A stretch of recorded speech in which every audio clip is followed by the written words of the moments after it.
जय Hind BPSC aspirant. मैं एक बीपीएससी एस्पिरेंट हूं। हो सकता है कि जब आप ये वीडियो देखें तो मेरा बीपीएससी प्रीलिम्स में पास कर चुका होऊंगा। तो मैं ये बता दूं कि यह इकोनॉमिक्स बाय भरत सर, वित्तीय बाजार, फाइनेंशियल मार्केट, ठीक है। ऐसा मैंने केजेस से पढ़ा था, तो मैं यहीं अपना नोट्स जो है अपने यूट्यूब पर डिलीवर कर रहा हूँ और कर रहा हूँ। और मैं ये बता दूं कि ये नोट्स है जो कि प्रीलिम्स का है, जो कि वित्तीय बाजार, फाइनेंशियल मार्केट के टॉपिक से है, ठीक है। तो इसमें आपके पार्ट शायद 8 लेक्चर हैं, तो 8 पार्ट में ये लेक्चर आ सकती है। तो सबसे पहले आज लेक्चर 1 को हम लोग कंप्लीट करेंगे। तो सबसे पहले हम देख लेते हैं कि वित्तीय बाजार किसे कहते हैं।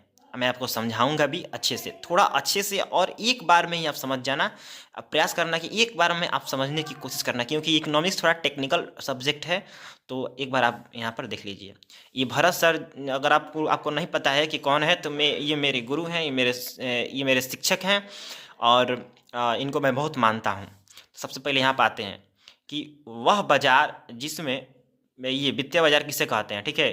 तो सबसे पहले इसमें आते हैं कि वह बाजार जिसमें दो पक्षों का मिलन होता है, वह बाजार जिसमें दो पक्षों का मिलन होता है, जिसमें यानी दो पक्ष, यानी कोई भी एक व्यक्ति या दूसरा व्यक्ति, ठीक है, जिसमें एक पक्ष के पास अधिशेष मुद्रा, यानी एक पक्ष के पास अधिशेष मुद्रा का मतलब बहुत सारी मुद्राएं हैं, यानी वो धनी व्यक्ति है, मैंने बहुत सारी मुद्राएं हैं, धनी व्यक्ति है, एवं वह बाजार में उस मुद्रा को निवेश करके और अधिक लाभ प्राप्त करना चाहता है। यानी उसके पास बहुत सारी मुद्राएं हैं, वो धनी व्यक्ति है, और उस पैसे को वह बाजार में इन्वेस्ट करके उससे उससे उस पैसे से और अधिक पैसा प्राप्त करना चाहता है, ठीक है, निवेश करके और अधिक लाभ प्राप्त करना चाहता है। एवं दूसरा जो व्यक्ति है, दूसरा जो पक्ष है, जिसके पास कम मुद्रा, यानी वो गरीब आदमी है, वह मुद्रा प्राप्त करना चाहता है।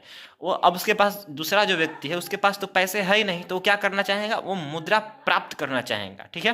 और जिसके पास पैसे अधिक हैं, वो इन्वेस्ट करके और उससे अधिक पैसा, उस पैसे से और पैसा बनाना चाहेगा। और जो दूसरा व्यक्ति है उसके पास पैसे नहीं है, तो वो और मतलब वो पैसा प्राप्त करना चाहेगा। और दूसरे पॉइंट में इसी चीज़ को अच्छे से थोड़ा सा और एक समझाया गया है कि वित्तीय बाजार में दो पक्षों के बीच वित्तीय परिसंपत्ति, प्रतिभूतियों को खरीदते एवं बेचते हैं। आपको ये समझ में नहीं आएगा कि परिसंपत्ति क्या है और प्रतिभूति क्या है, तो मैं ये बता दूं कि जो परिसंपत्ति होती है वो एसेट होती है, ठीक है। यानी एसेट यानी आपके पास कुल कितनी संपत्ति है, मतलब आपके पास घर कितना है, खेत कितना है, द्वार कितनी आपने अभी तक की इनकम इकट्ठा की है, ठीक है। ये जो प्रतिभूति होती है ये सिक्योरिटी होती है, ठीक है।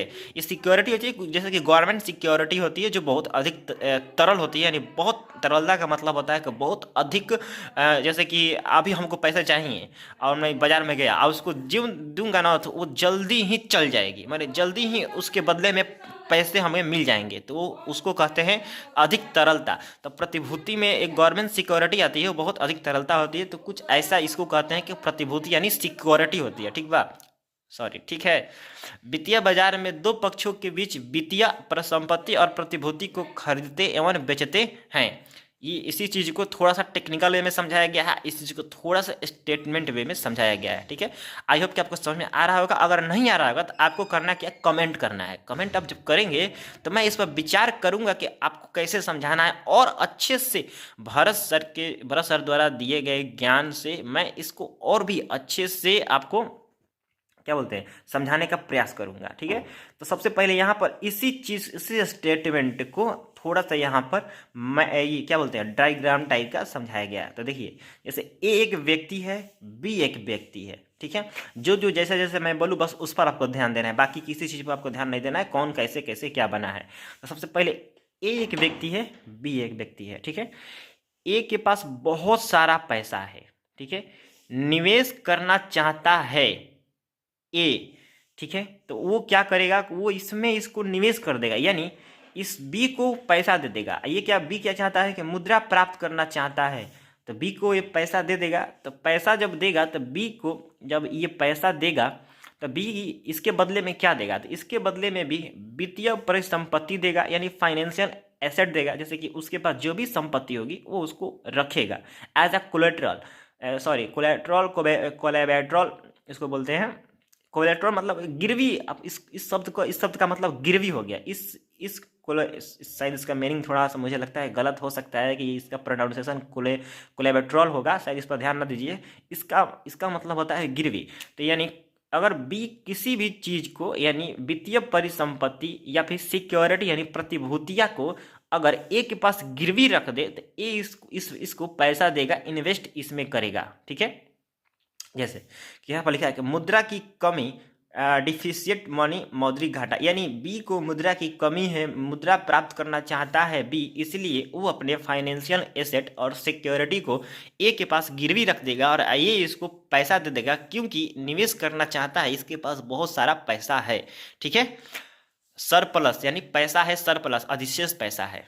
ठीक है, अब यहाँ तक आपको समझ में आ गया होगा। अगर यहाँ तक भी आपको समझ में नहीं आया होगा तो आपको कमेंट करना है, मैं आपको अच्छे ढंग से समझाऊंगा और भी अच्छे सामान्य भाषा में। उसके बाद यहाँ पर है कि वित्तीय बाजार में शामिल पक्ष। ठीक है, फाइनेंशियल मार्केट में शामिल पक्ष यानी लेन देन वाली किसके साथ होती है, कौन करता है, लेन कौन करता है, देन कौन करता है, ये सभी चीज़ों का एक जमावड़ा है। यहाँ पर लेन देन करने वाले सभी यहाँ पर जो भी वित्तीय पक्ष है सभी चीज़ों का यहाँ पर जमावड़ा है। तो सबसे पहले बात है कि वित्तीय बाजार में शामिल पक्ष SEBI करता है, RBI करता है, सरकार करता है। यानी ए और बी कौन कौन हो सकता है, इस सब ए और बी कौन कौन हो सकता है, ये सभी हो सकते हैं। ठीक है, मैं बता रहा हूँ ये यहाँ से यहाँ तक ये सभी ए और बी यानी लेने वाला इन्वेस्ट करने वाला कौन हो सकता है और अपना और गिरवी रखने वाला कौन कौन हो सकता है। तो इनमें से ही ए और बी दोनों हो सकते हैं। ठीक है, तो SEBI हो सकता है, RBI हो सकता है, सरकार हो सकता है, NRI हो सकता है, ट्रस्ट हो सकता है, इंडिविजुअल यानी व्यक्ति हो सकता है, इंश्योरेंस कंपनी हो सकता है, NBFC हो सकता है, सॉरी रुक जाइए, इसको अभी रहने दीजिए, NBFC को अभी रहने दीजिए। बैंक हो सकता है NBFC, non banking finance company यानी गैर बैंकिंग वित्तीय कंपनी भी हो सकता है। गैर बैंकिंग वित्तीय कंपनी का नाम सुन के बहुत से लोग डाउट होंगे कि यार ये बैंकिंग फाइनेंस कंपनी जो सुना था, ये नॉन बैंकिंग क्या होता है। NBFC non banking finance company, गैर बैंकिंग वित्तीय कंपनी इसे कहते हैं। इसको FII फॉरेन इंस्टीट्यूट इन्वेस्टर कहते हैं, विदेशी संस्थागत निवेशन कहते हैं। और लार्ज कॉरपोरेशन यानी बड़ा निगम।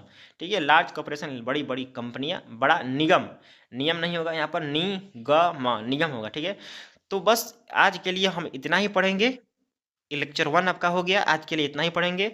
आगे हमको क्या पढ़ना है वो भी मैं आपको दिखा देता हूँ। ठीक है, आगे हमारा होगा वित्तीय बाजार, financial market, banking market, share market, insurance market, pension market. ये सभी चीज़ों के बारे में हम आपको कल डिस्कस करेंगे कि क्या है, मतलब कि इसको हमें पढ़ने की क्यों ज़रूरत है, मतलब ये कैसे इसका उद्गम हुआ है, उससे हुआ है तो वहाँ से कैसे कैसे हुआ है, मतलब इस थोड़ा सा आपको इसमें एक क्या बोलते हैं भूमिका बनाने का हम प्रयास करेंगे, कि आपको समझाने का प्रयास करेंगे।